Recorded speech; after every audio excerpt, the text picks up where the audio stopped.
Hello there. Hello there. At last, where have you been? I find your lack of faith disturbing. Master Skywalker, there are too many of them. What are we going to do? This is where the fun begins.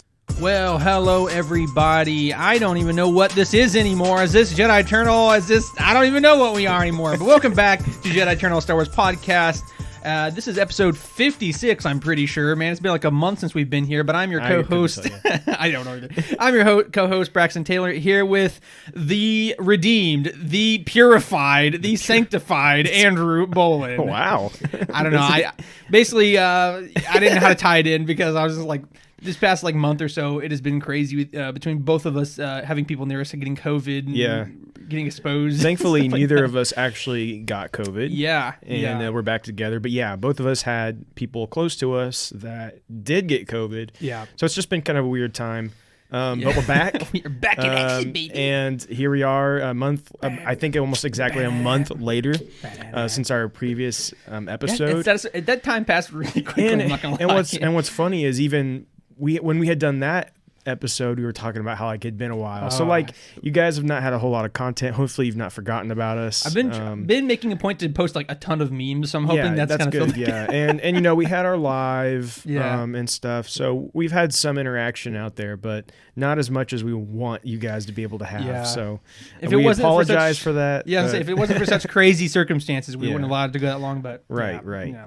But we're back. We are back, baby. So let's go over a few announcements, or not announcements necessarily, but recaps over what's happened this past couple weeks to a month or so, and we're going to get into our regularly scheduled program. So first and foremost, we had our live stream on May the 4th on Star Wars Day. That was a blast. So big thank you to each and every one of you that came out. It wasn't as big as last year's because we didn't really put it out there as much. And it was mostly just people who wanted to be there, which that made it pretty awesome though, because everybody was there, wanted to watch, and stayed basically for the whole time. For some of you crazy people over in the UK, it was really late for you all, so we're very thankful. Very thankful. I can't even tell you how much it means to us when you guys join in and participate, talk with us. It literally means the world to us. So. It really does. I mean, because again, I said it a billion times, and I'll probably say it a billion more, but when we first started this podcast and this whole community, we didn't expect it to be a community. We expected just to be me and Andrew doing everything we've always done, just talking, and then hey, we're just happening to record it now. But now it's grown to the point where we have many people who are really close, and then several hundred people who are kind of just out there and listen every once in a while and stuff. Yeah. But the fact that there's even a semi small to decent sized group who are constantly interacting, that is so cool. Super thankful. So thanks for coming out for our live stream. I do want to mention during that live stream we did give away a Skywalker, A Family at War, which is a new book. It's kind of like a fictional autobiography type thing for the Skywalker family. A very cool book. That actually was given away to Rachel Pikus. I hope I'm saying your name right, Rachel Pikus. Anyway, that is JB's lovely lady, and she won that. She actually just got it. I believe it was yesterday, and I could be wrong, but I believe it was yesterday. And she told me that was a day before her birthday, so she's treating it as a birthday present. So happy birthday, Rachel. Yeah, today would be her birthday, right? I believe so, unless I misread the now, comment. Of course, when everyone hears this, it'll be the day after her birthday. Yeah. But happy birthday to you. Happy birthday to you. Happy birthday, dear Rachel. Happy birthday to you. Oh, wow. That was pretty little good. Fireworks going up. That was beautiful. That was beautiful. The song and dance and stuff from the end of episode 6, that's what's happening. That's what's happening. In our minds. Not physically. So happy birthday. Congratulations on winning the book. Thank you for coming out. Those of you who want to continue to have opportunities like that, every time a new book comes out, we usually try to give it away. Honestly, with the new games that come out, we might, that might be a bigger prize, of course, but we would like to maybe do that too. Yeah, every once in a while. Every once in a while. I mean, that's a big thing. Within reason and our within our budget, Within our budget. But point is if you want to get in on some of these contests, just please keep your eyes and ears open on our Facebook page. We're gonna have giveaways from time to time. Usually we have giveaways on our live streams if they're a big enough one, like a big event live stream. So if you wanna have that opportunity, please continue to follow along with us. We're gonna have more in the future. last couple things I want to say, and Drew has anything else he can, but I do want to just continue to plug our 2 ways of helping us grow, and that is first and foremost, we have our GoFundMe. It is our fundraiser for Jedi Eternal 2.0. We want to grow, we want to get better. And the only way to do that, unfortunately, is buy better gear. And to buy better gear, that costs money, and that's a lot of times money that we don't necessarily have because we already are pouring money into this continually, so adding that much more is kind of difficult. So if you want to help us in that manner and help us get better gear, we would absolutely love that and appreciate that. Of course, we also do have our merchandise. Of course, we have a store online that's plugged in our Facebook page and Instagram, and specifically within our Linktree links, whatever you want to call it, I don't know. Anyway, but you can find a lot of different stuff, but specifically hats and shirts, and it has our logo on it, and it looks pretty cool. I really like it. Yeah. And I have a lot of people saying that they really like it too. Apparently the shirts are pretty good quality and stuff, so Excellent. Yeah. So, without further ado, unless Drew has anything else you want to add? One thing I want to add is thank you to everyone who stuck around for our late night entertainment. Ooh, yes. After our live stream where I streamed me playing some of Tales from Galaxy's Edge, the VR game. We're going to do a part 2 to that very soon. So keep your eyes out on Facebook. I might try to do that again, like next week sometime. We'll see, because I just have to see how my schedule turns out, but like if I do it, it'll be like later in the evening like last time, so it'll be pretty late probably for most. So you can join me on that. We'll keep you posted on Facebook, but to give you guys kind of a heads up, once we finish that, then we're going to move on with Braxton doing Vader Immortal. Wow. And so then you'll be watching him do that, and I'm sure that will be very entertaining. So, So keep your eye out for that, just to give you guys some extra content. And then, of course, we are wanting to start streaming some more games, and right now we're kind of in a tie between Knights of the Old Republic and Jedi Fallen Order. So I believe we're going to make another so we can have a final decision made, right? And we'll start doing some let's plays with whatever game is chosen. So. Yeah, super excited for that. Also, we had a little it was the first time we tried to do it. So when Drew had his late night entertainment through the Oculus, we had some technical difficulties of him not being able to see people's comments and stuff. And what I'd like to do, if we can, is we're going to work on that so he can see your comments and stuff. And of course, if at all possible, and this is maybe an offline or off-air conversation, but we're going to try to maybe get me being able to like talk, and he can hear me and you can hear me and stuff like that. I think that'd be fun too. Yeah, so. we would like to do that, so I'll have to work on that. So anyway, again, thanks for everybody sticking around with us. It's been a little bit of a absence here, but we are very thankful for each and every one of you. So now we're going to get into our program here that everybody knows and hopefully loves, and we're going to get quickly into our news. So the very first news piece for this week is that an actress who has been casted for the new that's coming up has actually started some lightsaber training, and I believe there even was a video that had come out for this. Drew, what do you have on that for us? Yeah, so this is Moses Ingram, who we know is in the Kenobi series. There had been some rumors that she had implied that she would be maybe potentially using lightsabers. Yeah. Some thought maybe that she was just kind of like, just messing around. Like, I'm in Star Wars, so I play with lightsabers. Right. But no, she showed a video of her training for the role, and she very much is carrying a blue lightsaber and definitely knows how to use it. Interesting. So she posted that on May the 4th as her Star Wars post, and so it's bringing a lot of questioning to what this means and where this could go. There's a couple of different things, and we've talked about it a little bit before, but one of the big ones is potentially Ahsoka, younger Ahsoka, or an Inquisitor. Or, I guess there's always an opportunity for it to just be someone else completely. Yeah. That's not a crazy thing to assume, but right. What is your thoughts? Are you leaning towards anything? It seems to appear she's definitely using a lightsaber. So the question is what is she going to be using this lightsaber for exactly? Yeah, really at this point it's hard to tell. There's so little information. Like you said, you have 3 possibilities for you. She could be an Inquisitor, what it could be for me is that it's a Jedi, like a young Jedi, an apprentice of some sort, right? Padawan or whatever, that has their blue lightsaber, but then, gets captured post Order 66 and is being converted into an Inquisitor, as we know that happened. So maybe we're seeing some of those flashbacks of her Padawan, in the Padawan era, and before she turns into Inquisitor. That could be one thing. In parts of her being Ahsoka, that's also definitely a possibility. Oh, I'm sorry, I've been over here. It definitely could be a possibility. Sorry, we have some complications with Andrew's mangy mutt here. Anyway, while he's doing that. So anyway, it definitely could be Ahsoka, of course. We have this established with, of course I'd forget her name as soon as I bring it up. But anyway, the lady who played Ahsoka in Mando.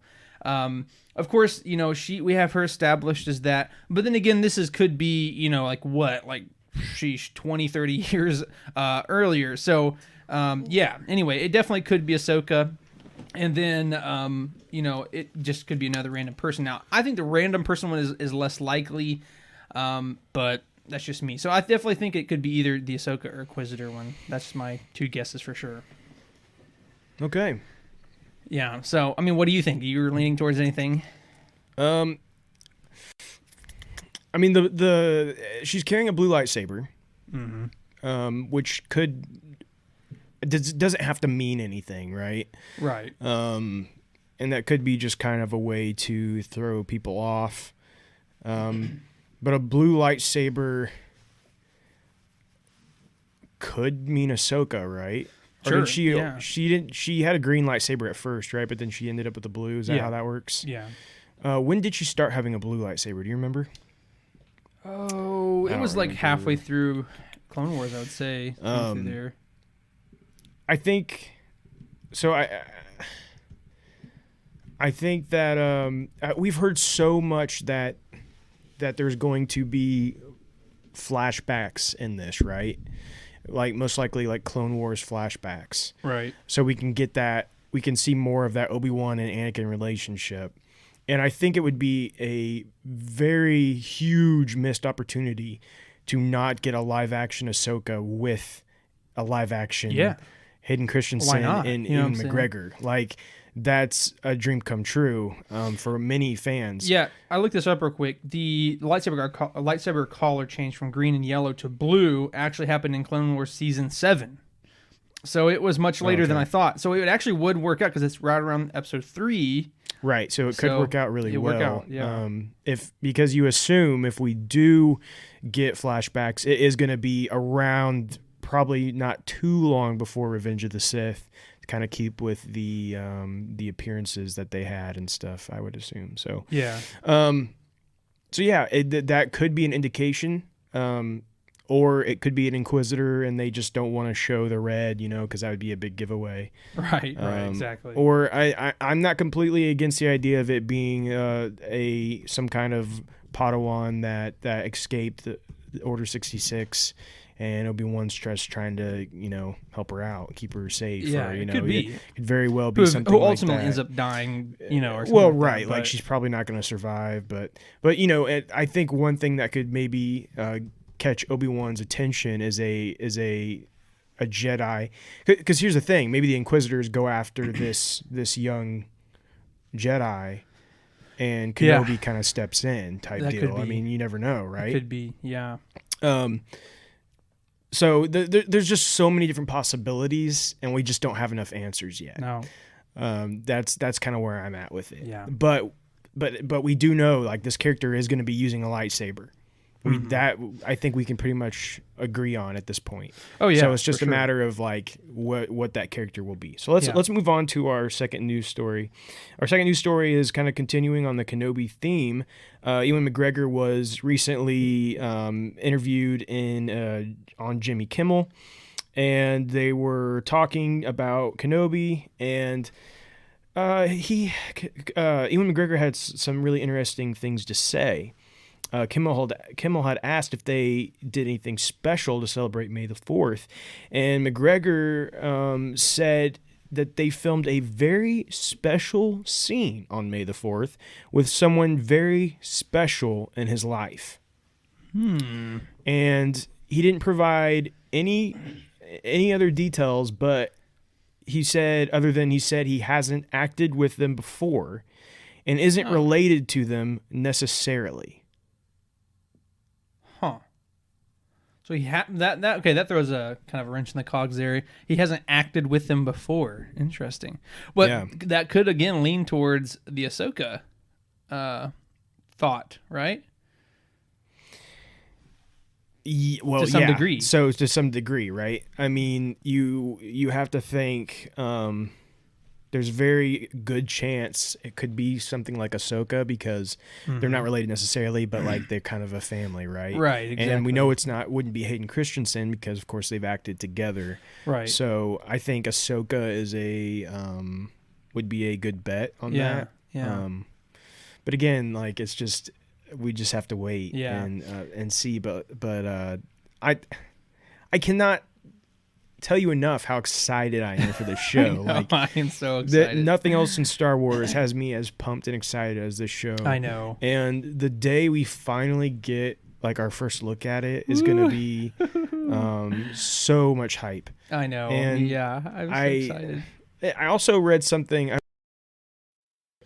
There was an article, I think it's from the same interview, where he said that I think Kimmel had asked him, and I might get a little bit of this wrong because I don't have it in front of me, I apologize, but he had asked Ewan if how it felt to get back in the suit, how to get back like in his costume, and he said, and his reply was that he's not necessarily going to be wearing what you might think he would be. Yeah, and that he's not going to necessarily be back in like Revenge of the Sith robes or anything. Which I mean makes sense, right? Yeah, it makes sense to us, I guess, but to some, maybe other people are like, wait, right. what? Yeah, so exciting stuff. I'm super excited. We could talk about this all day, but yeah, we could.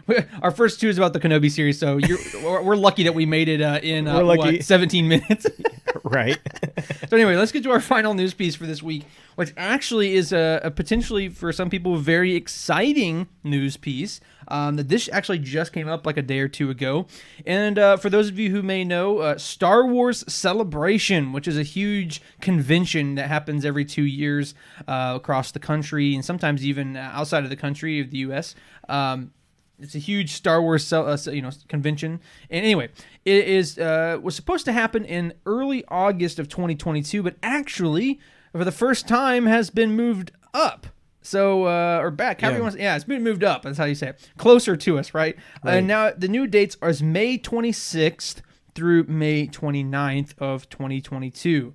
So basically, this time next year, Star Wars Celebration will be going on. So that's very exciting because obviously you're going to get to see some stuff sooner rather than later. And for Andrew and I, it's a great time. Like I said, we went back in 2019 and we was going to go to try to go in 2020 or whenever. I don't even know how it worked out.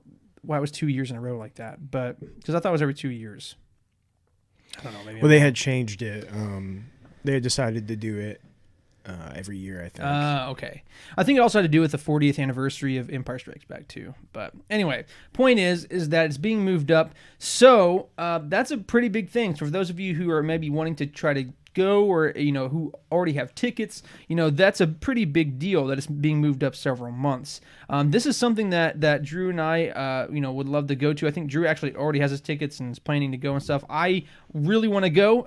I don't have tickets yet because, it's hard to get a hold of them. So long story short, super excited about that. Those of you who may want to know more about that can check it out online. Yeah, so I'm excited because it's actually going to line up with Memorial Day next year, and so that's like one less day I have to actually like take off for. Yeah. But also it's going to not be as hot in California in May than it will be in August, so that works too. Celebration is an amazing experience. I hope that we're both there, and I hope that that some of you guys are going to be there, and Yeah. we can meet up and enjoy some Star Wars together. That would be awesome. Yeah. But also, like, we're gonna if Braxton can't be there, I'll be there definitely for sure, and like there will be coverage of Celebration. Whether hopefully we both can be there to cover it, but if not, I'll be there to cover it for sure. And that's something I was going to mention. You know, if this is something you all want, we're going to do it. You know, some stuff regardless. But you know, if we get to go, and that is the plan, of course. If we get to go, what would you guys like to see? Of course, we're going to try to do like a daily, maybe short live stream, or just maybe a compilation video and post it. You know, and just kind of cover what we saw that day and stuff like that. But if there's anything else that you guys would like to see on that, let us know, and we can definitely try to incorporate that. Yeah, definitely. So, okay, that is the end of our news segment. So now we're going to move into our rumors. And so our very first rumor has to do with Jedi Fallen Order, which we were just talking about earlier. And supposedly, the Jedi Fallen Order sequel is reportedly targeted for a 2023 release. So, yeah, you know, some parts of me wants to say that that's sooner than expected, and some parts of me wants to say that it's later than expected. Because we got Fallen Order in what, is it 2018 or 2019? I can't even remember now.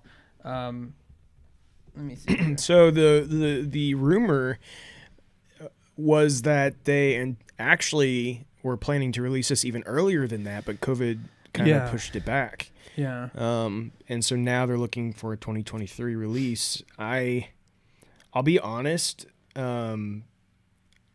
that's actually farther out than I expected. I was really expecting us to get this game in 2022.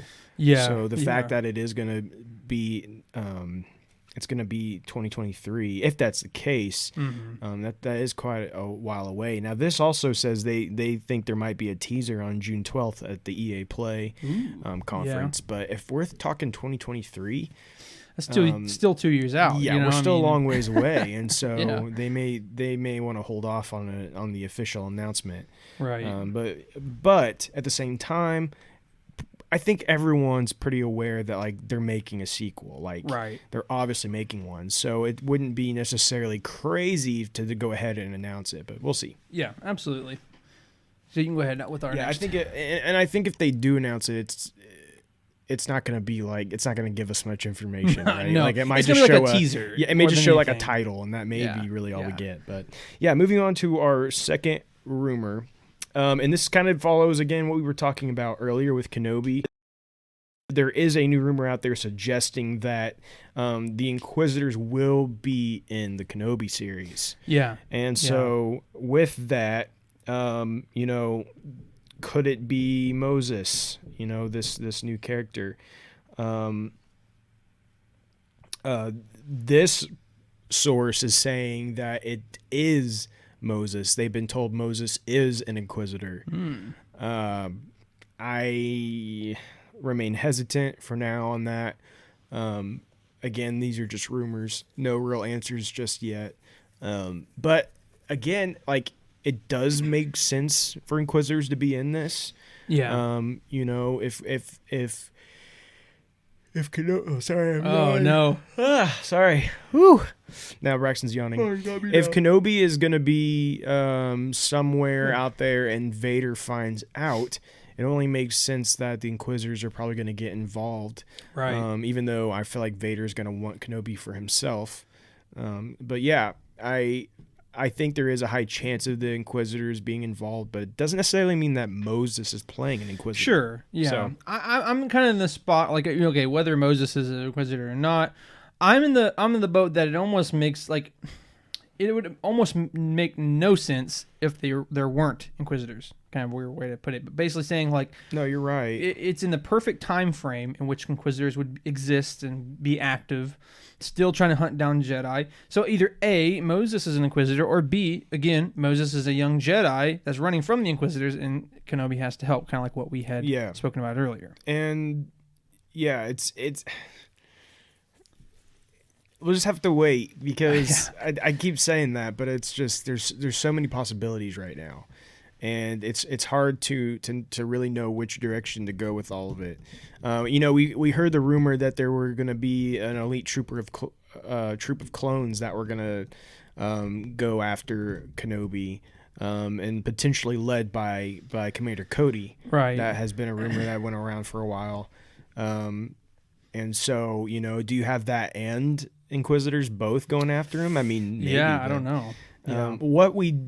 What I do know is I can't wait to see Kenobi just do what he does best. yeah, just take out some fools. That's what I know. I'm so excited to see that.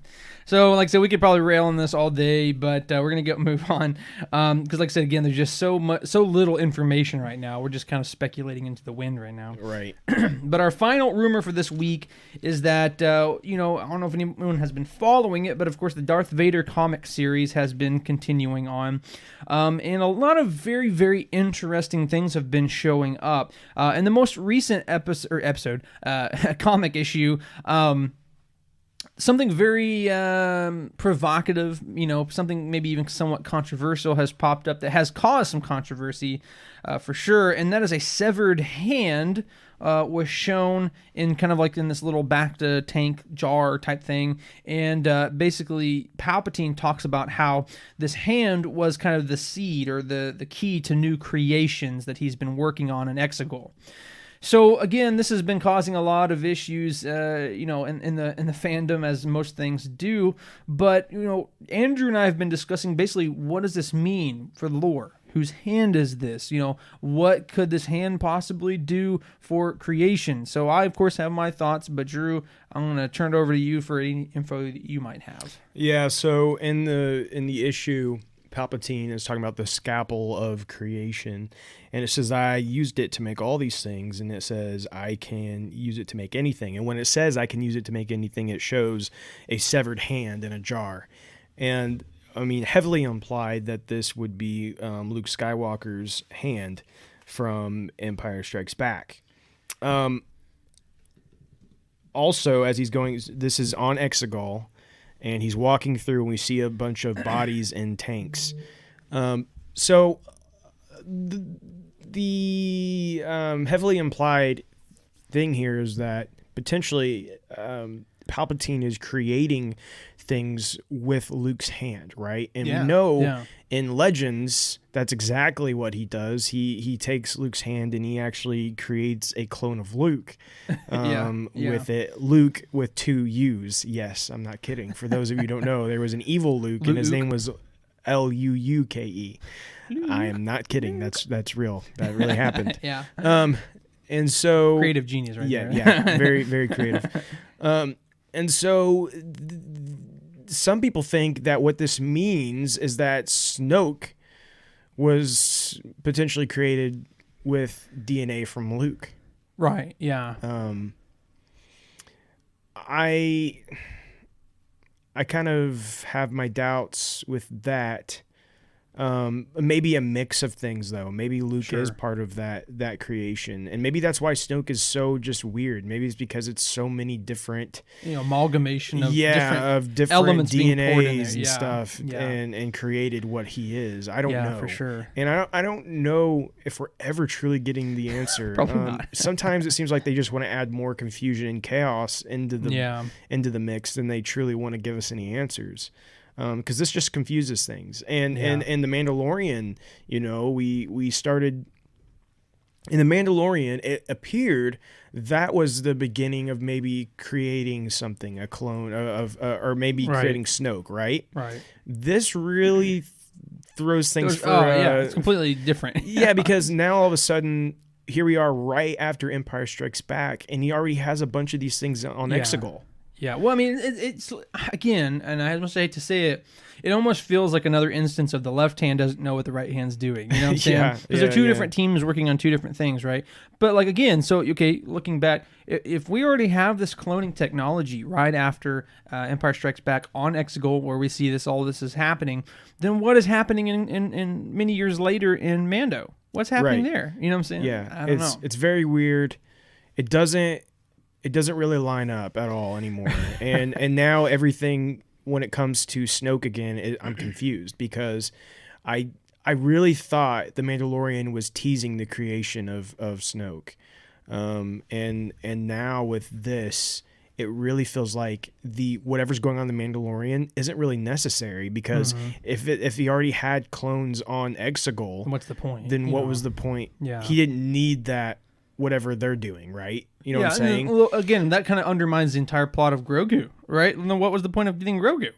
Well, exactly. And so, yeah, there's a lot of confusion now with that, because, again, we thought they were using Grogu because they want to use his Force abilities, his high M count, to put into a clone, which we assumed was Snoke. Right. And that could still be the case. Well, it could be that maybe Moff Gideon somehow knew what Palpatine was doing and wanted to do it for himself. I mean, that could also be part of it too. But how would Gideon know Palpatine's alive? I don't think Gideon is privy to that information. And also, we have to think, like, there's all that's taking place on Exegol. No one knows about Exegol. It's not like it's a common place. Like, that's a very, very secret place, right? And so, and I think that's also where it's interesting that, like, it also shows that fleet we see, the final order, that fleet of Star Destroyers we see in Rise of Skywalker, is already on Exegol. Done. Like, finished. They're finished. The bow's already on it, baby. I mean, come on. They're already sitting there waiting right after Empire Strikes Back. Which makes no sense. It makes no sense. I was led to believe, based off of what we saw in the movies and some of the other extra narrative we've received in other things, that when the Emperor was destroyed and his essence was transferred to Exegol, that he then started, preparing for this final order. Yeah, it was in Rise of Skywalker. Doesn't he even say that, like, it is now finished, is now complete, and it now should be put into like, assuming that, like, it was up until that point that it was being worked on. And now we see that no, it was basically already done, which then brings to question 40 years. Which then brings to question, why didn't you use this massive fleet of Star Destroyers? Yeah. At the end of Return of the Jedi, when a small fleet of rebels come to blow up your Death Star. I don't know. Your second Death Star. Why don't you have all those Star Destroyers with planet, or like each of those Star Destroyers literally can blow up a planet? Yeah, I don't know. I don't know. It has brought so much extra confusion to everything. Yeah, and what I'm hoping is that, like, maybe some of this is clarified in the next issue, and that maybe, like... Well, I don't know that it will be, because the next issue is going to be a new arc. Bruh. Okay, well, thanks a lot, Star Wars.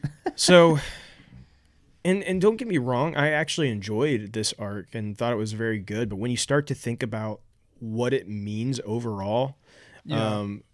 it's you realize very quickly, like, this has added a lot of chaos and confusion. Oh yeah. And I'd be curious to see what some of your takes are on it, if you guys have read the comic. There's a lot more we could go into with that. Honestly, we could have probably used that comic issue as a main theme sometime. Not main theme, main topic. But like our main topic is going to be Bad Batch episodes for quite a while, so we decided we'd just kind of throw it in there and discuss a little bit of it. If you're interested, that is the Darth Vader comic issue. I don't remember which issue it is. It's the latest one, so if you look it up, it'll be the latest issue that's out. Check that out if you're interested. It's that whole arc is very interesting. There's a lot to gather from it, as it ties in all three trilogies in a sense, in different ways. But yeah, it's definitely adding to the chaos, and that's where I think there's going to be some problems with it in the future when they try to bring some more of this narrative to a close. I think that this comic just made that even harder to do. So, well, that's usually how it works with Star Wars. Yeah. All right. So I think we're out of rumors, right? Yeah, that's it. Yeah, so let's jump into releases real quick. We got a couple of comic issues for you. We have the next Star Wars Adventures comic is going to be out on Wednesday, as well as Bounty Hunters, and this is actually going to be a part of the War of the Bounty Hunters. This is one of the preludes. So right now, each main Star Wars comic that we get has a prelude right now. And then I think starting next month, we'll get the official first issue of War of the Bounty Hunters. And so they're really hyping this. Yeah. So I'm hoping that we get some cool stuff out of it. Yeah. So be on the lookout for that. The back of the comics actually have like a little like boxes you can check to make sure you're like on track with the right ones in the right order. Oh, that's so cool. yeah, so you can handy. check that out if you kind of need some help knowing where to start and where to go next. So you can look at that. And then of course we'll be getting our next episode of the Bad Batch on Friday, and that'll be episode 4 on the 21st. Oh yeah. So. Yep, a lot of cool stuff coming up and still going on. We got Bad Batch coming for a while now, so we're super excited about that, of course. Definitely. So we're going to go ahead quickly into our second to last segment here, which is our Q&A, which is one of our favorite segments. And, of course, as you all well know, and just in case anybody's coming in for the first time who doesn't know, every week we go out and we ask some questions ask a question to you. Hey, what do you all want us to talk about? And we ask that you all ask us, any questions, bring up topics, any subject that you would like to talk about that's relative to Star Wars and the universe. So we didn't do one this week because we have so many leftover questions from the weeks that we were able to do a podcast. So we're finished up on some of these final questions on the queue. But our very first one comes from Ava Patton, who says, if all the clones are engineered to have somewhat of the same skill set with defects here and there, then why are there special groups like the ARC Troopers? Is it just military rankings, or are the ARC Troopers engineered to have a higher skill set than the average clone? So that's a really good question, and I do know that we kind of see our answer in the Clone Wars series itself, and I think it's one of the earlier seasons. I could be wrong, maybe anywhere between seasons 2 and 4, I would say. But essentially, yes, while clones can be defective, while clones can be designed to be better, as we see in Clone Force 99, 99.9% of the time, clones are, well, as the name suggests, a clone, right? They're supposed to be the exact same. Now, with that said, we know that clones still have, an individual personality. They have all these things. So your kind of like last comment, Ava, is actually exactly right. ARC Troopers are basically anyone who has proven themselves in battle and perform essentially better than the average clone.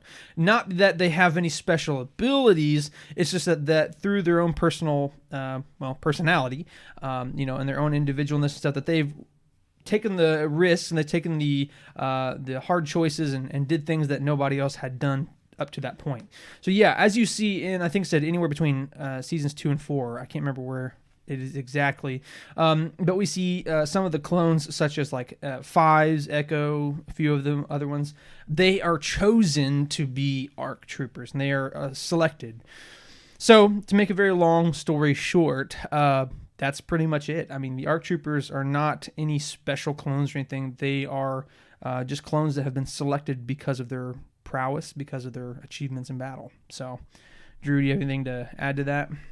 Yeah, I mean, basically, you covered it pretty well, but like it was, you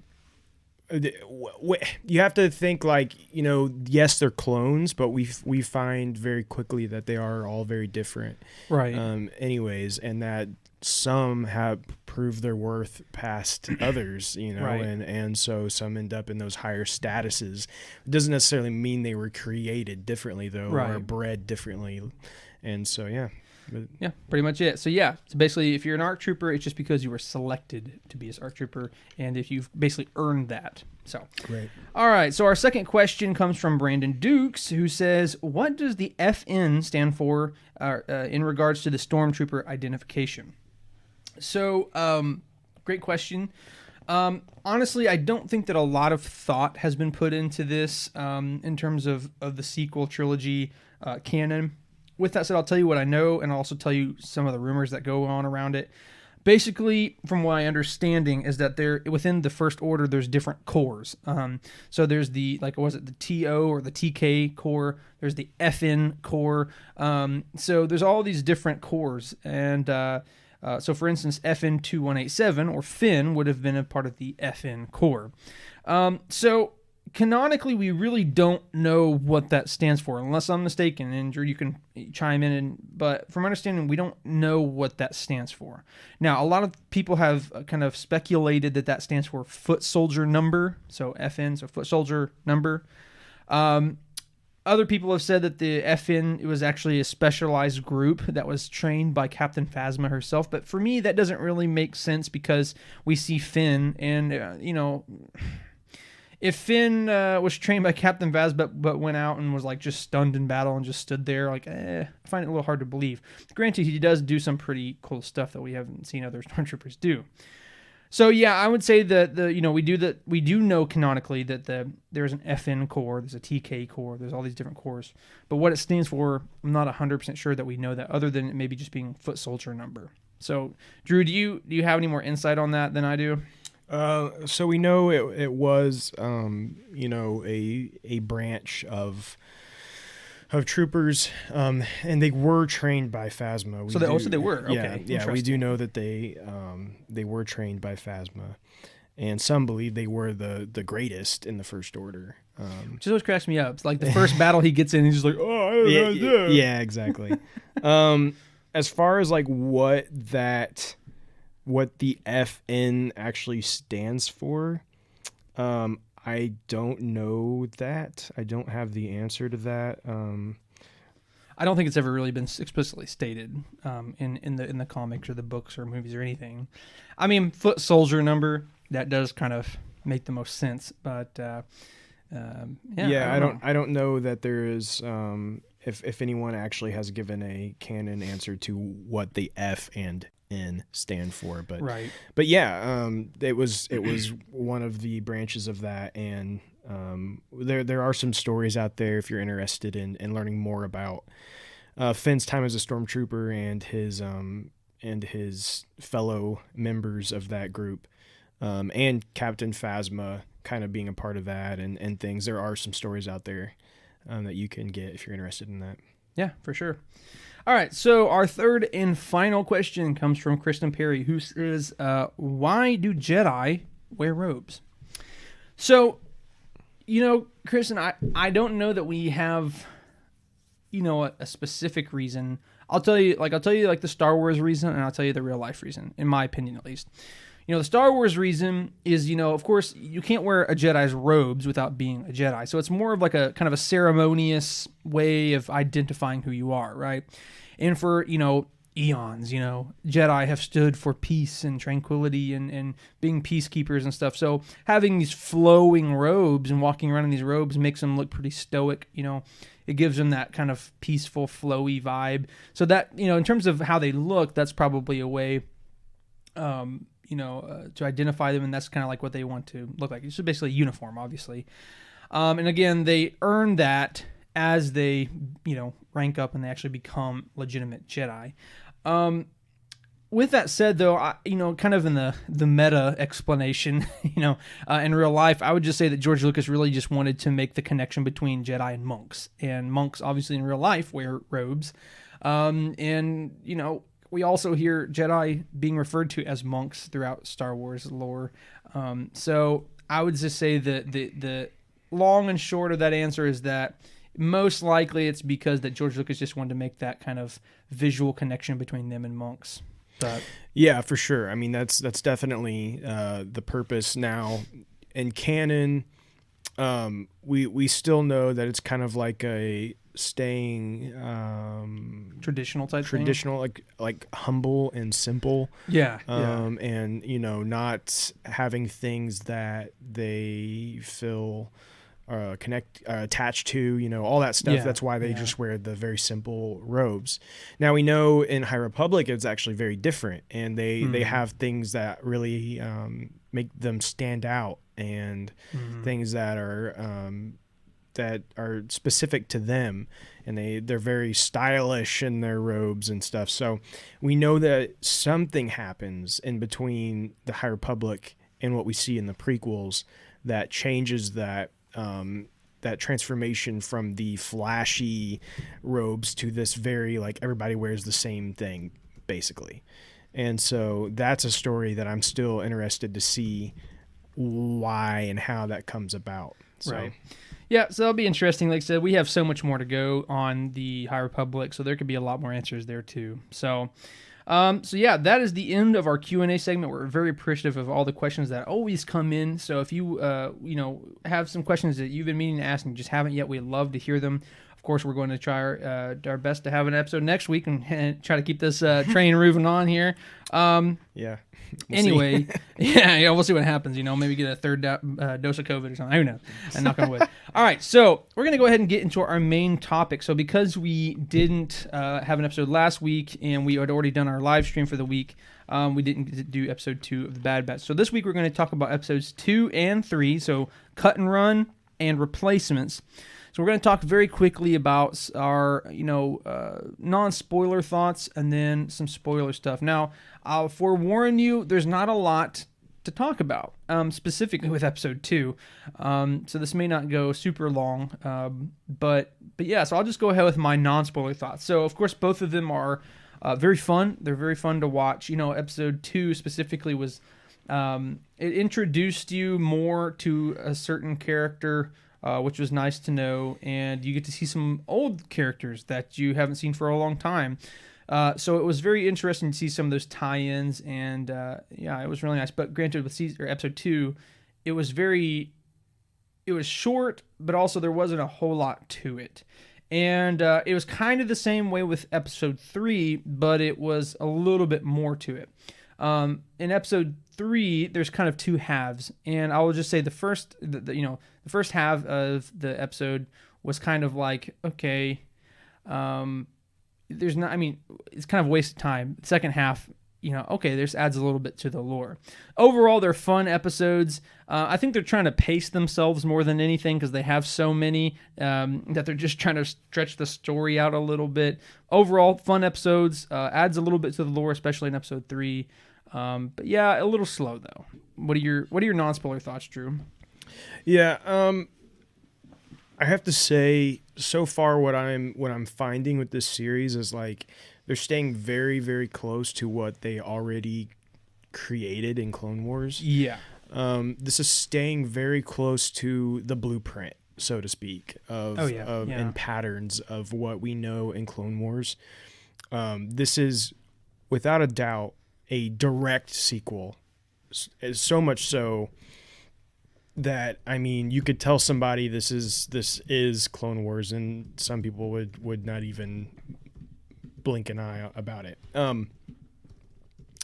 So I had hoped, and I've said this before on the show, but I had hoped that this was going to be a realization from Lucasfilm that, hey, our main viewers of Clone Wars were adults. Mm-hmm. So let's take a continuation of it, but let's focus on the adults now of this because they grew up watching this, and let's make this a real dark, gritty, after the events of Order 66 show that really kind of feeds off of the fact that it's being a story for adults. Yeah.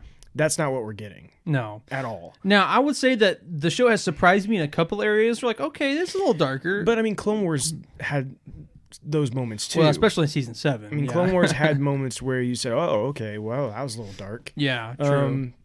But then, but there's still so much, silliness in it. Yeah. And you have the kid that's very much... doing some of those very silly things, and we'll talk a little bit more when we get into spoilers. Right. But my overall thoughts right now are these episodes are fine, but they're not going anywhere that's truly getting me excited. Yeah. I like where some of this stuff is headed, and maybe giving us some new lore, some answers to some questions we've had about some certain things. I like where it's headed, but yeah, we're looking at 16 episodes, and they're gonna space this stuff out. And there's gonna be a lot of a lot of filler in these. Yeah. And which to me, I'm always just like, listen, they're Star Wars has been notorious for doing this for many years now. But I'm like, for Pete's sake, I mean, I like having stuff every week. But if you know for a fact that you're gonna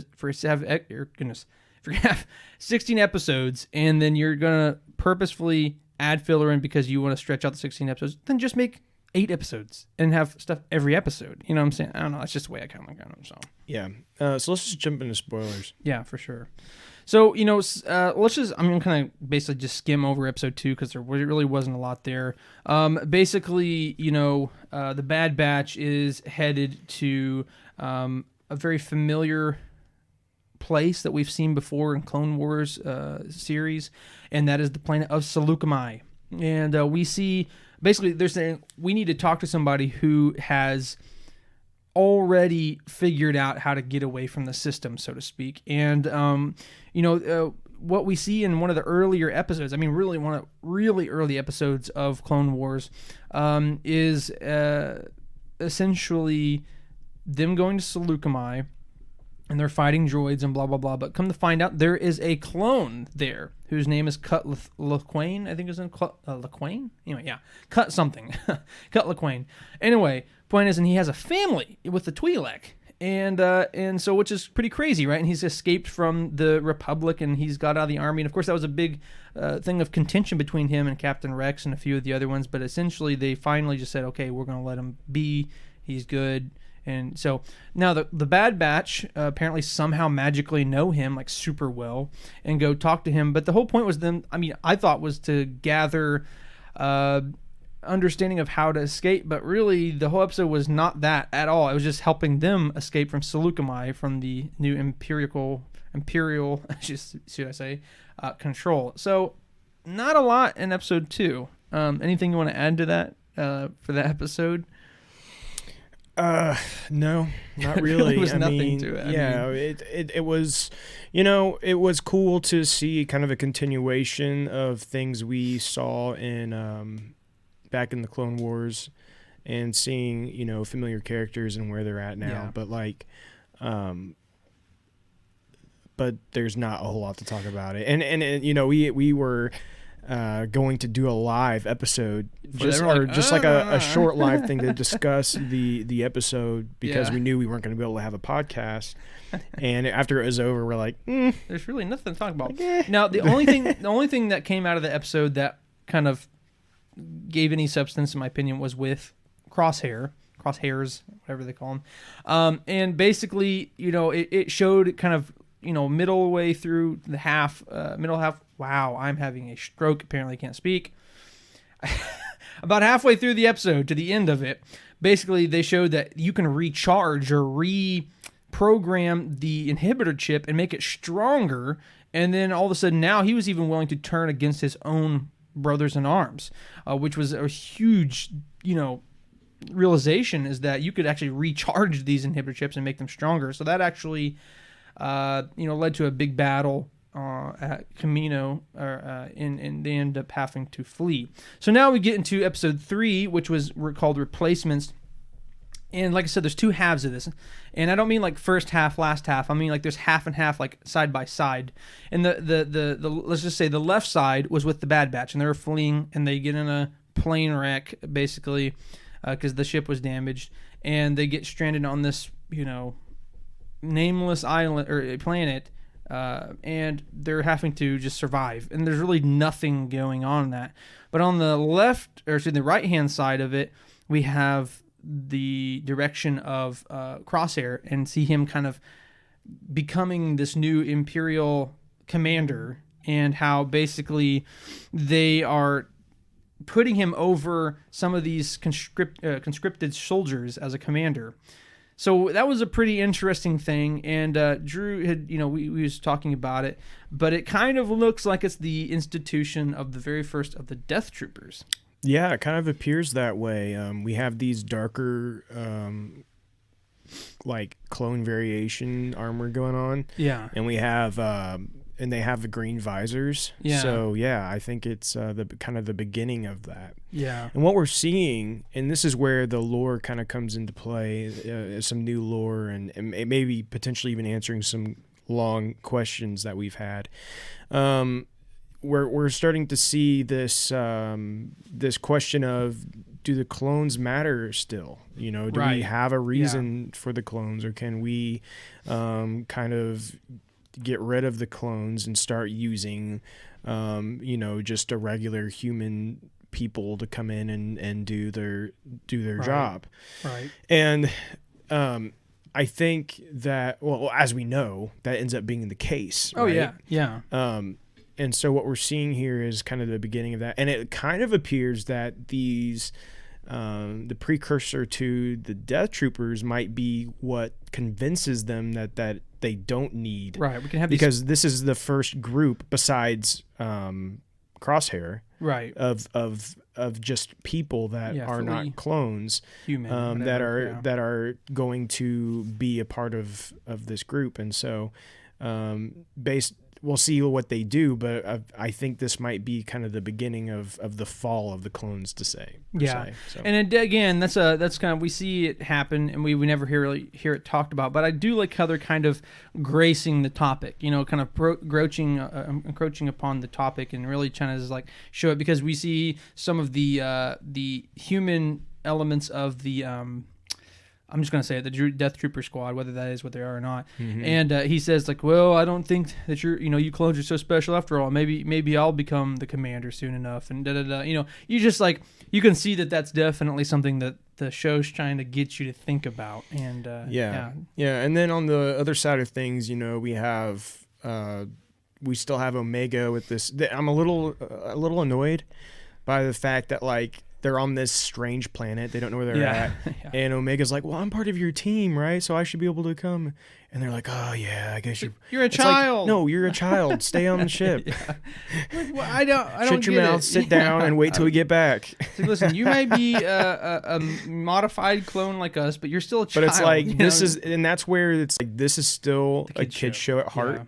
Yeah. Because what they're doing is the typical kid narrative where you take a kid and they can do things far past their what they should be able to. Yeah. And they do all these awesome things, and it's this, you know, makes a kid feel good, and they feel like they can relate to it. Powerful and strong. Not that there's necessarily anything wrong with that, but I was just kind of hoping this was going to surpass some of those things. Yeah. But clearly it's not. And Omega is clearly going to be a major role in this series. That's the final really thing I want to mention is Omega is important. Why? What is the importance of Omega? And we saw like maybe a tiny hint here at the kind of like the end of the episode where basically she was by herself with this animal beast thing that attacked Hunter. Mm-hmm. And basically I don't even know what happened. I still don't even know really what happened. And she like connected to it somehow, and she fed it a flashlight. And I don't know. To me, I feel like they're heavily implying that she's force sensitive. Yeah, it kind of does. You know, it feels like that's where they're headed with it. The big question then is, where did that come from? If she is a clone, you know, did Palpatine mess with this one specifically in a way that, so like, did he maybe try to bring in some different DNA into play? So like maybe crossed Jango's DNA with, let's say maybe his own, or maybe Anakin, or, you know, I mean, there's different options there. Sure. Yeah. For how that comes to be, or maybe just any other Jedi, but. Well, you got to think too. Like I was just thinking, is that we had just thought about this too. Okay, think about this. So we have Order 66 happens, and all these Jedi. There's all these dead Jedi just laying around. But if you remember on episode 1, that when we had talked about it, coming out of the Kamino base was a Jedi. You remember that on a stretcher. And we were speculating who it was, but maybe they were using these dead Jedi to experiment on them to try to create a clone, like a final clone that has some kind of force sensitivity. Yeah. And maybe that's where it all starts, right? And that's where Palpatine gets the idea of using, you know, clones to become force sensitive and things of that nature. That very well could be, mean, you know. yeah, Well, I think there's definitely a chance that Omega is force sensitive, and will. The big thing that I still wonder is how does that play into the narrative? What is the purpose of that? Right. And what does it mean for the future? And yeah, we'll just have to see. But I think that could be a very interesting concept as a clone, and it would kind of also maybe answer why she ended up being different than the rest of them. Like, she ended up being, but she became, a female, yeah, and has blonde hair, versus the a male with like black hair, right. And so there's already that stark difference there, and so I wonder if that if maybe messing with the DNA in a sense could be the reason for that. Could be, yeah. So we'll just have to see where that goes. But very interesting stuff. Overall, I think the third episode was quite a bit better than the second episode. Yeah, I enjoyed the third episode more. I'm excited to see the next like big progression episode, because I think we're got to be close to it. We've had two a little bit more laid back. Yeah. I think we're gonna get some bigger stuff. I mean, I think Rex and Ahsoka are most likely in this at some point. Yeah. We might see some Jedi, some Jedi that are escaping Order 66 at some Yeah, point. I'd say it's inevitable to see some of that. Yeah. So, I mean, who knows? Maybe. Bright future. Maybe we'll get lucky and we'll even get a glimpse at Obi-Wan Kenobi. You I never don't know. You never know. You never. We never know. I mean, who's to say the Bad Batch won't show up on Tatooine for some reason? I mean, it's not completely. It's not impossible. It's not impossible. It's not impossible. So, a guy can wish. And here's another thing. There's a good chance we could see Darth Vader, a very fresh Darth Vader. That's definitely a possibility. It's a very big possibility. So lots of interesting. Oh, and another Commander Cody, right? Sure. We already expect to see Commander Cody in this, and so what is he thinking at this point? Is he just completely a hardcore believer in the Empire? What's his thoughts with Obi-Wan Kenobi at this point? There's a lot of cool things that the show can do, and we got a lot more episodes. I think it's going to touch on some of this stuff. So yeah, for sure. Anything else you want to say? All right, I don't think so. I think we got it covered. Okay, well, guys, thank you so much for joining us and listening to us. I know we've been gone for a while, but we're thankful that you have picked us back up and you're listening today. Please go like us, follow us on Facebook, Twitter, and Instagram for weekly news, polls, discussions, and more. You can also help us on our GoFundMe. You can donate there. You can go to our store, get some merch. All of that goes to help us become better. We want to do live streams for you guys. We're going to be having VR live streams soon. We're going to be having another video game stream soon, either versus Knights of the Old Republic or Jedi Fallen Order. Please go on Facebook or Instagram and vote for which one you want to see us do. We're going to be posting that soon. Actually, it'll already be posted by the time you hear this. So go ahead and make your vote, and that's going to help us decide what we're going to do for that. But please go follow us on Spotify, Apple Podcasts. Leave a review. That does a lot for us as well. We thank you for listening, and join us hopefully next week for episode 57. But until next time, may the Force be with you, and we thank you for joining the Jedi Eternal. We would be honored